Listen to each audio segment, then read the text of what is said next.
Stop sabotaging me. Me?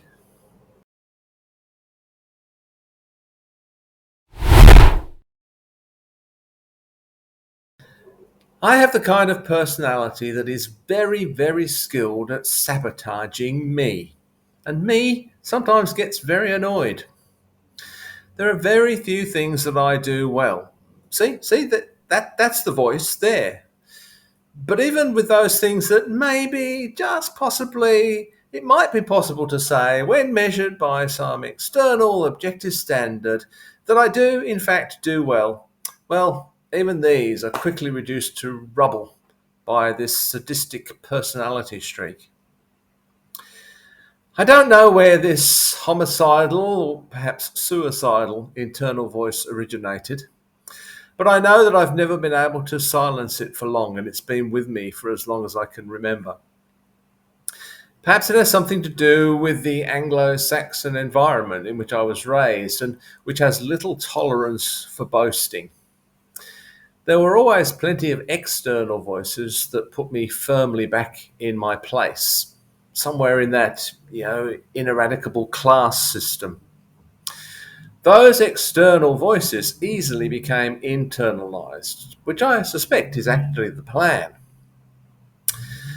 I think this has something to do with becoming socialized.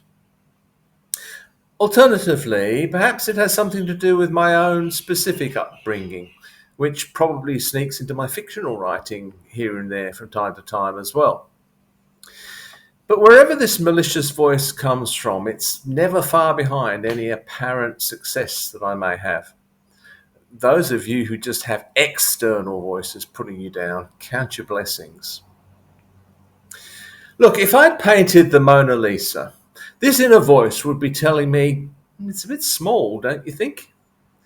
And when millions upon millions of people continue to flock to it, to say how wonderful it is, this voice would still be telling me, but they can't see how you failed to capture the light the way you wanted to, just right there in the top right corner.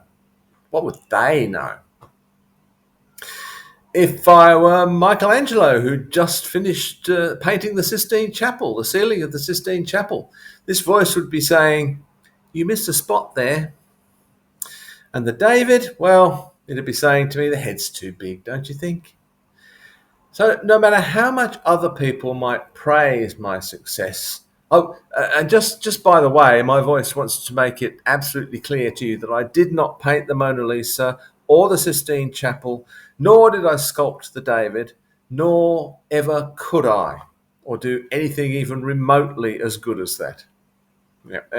Anyway, this inner voice always knows better, no matter who else is telling me how well I've done something. It always knows that what I've done is not up to scratch and never can be. Of course, the annoying thing is that the damn voice is quite right. No matter what I do, it could always have been done better. There are always a few small cracks into which the roots of this voice. Okay, well, that's a messily mixed metaphor, I know. But anyway, a few small cracks into which the roots can creep and ultimately tear the edifice down. And then there are Persian carpets. It's said that a fine Persian rug will almost always contain intentional imperfections because only God can be considered perfect.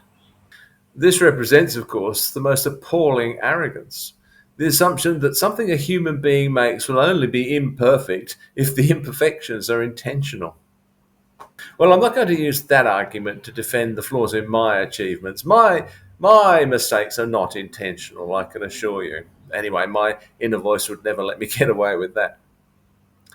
Anyway, voice, I'm not out to achieve perfection.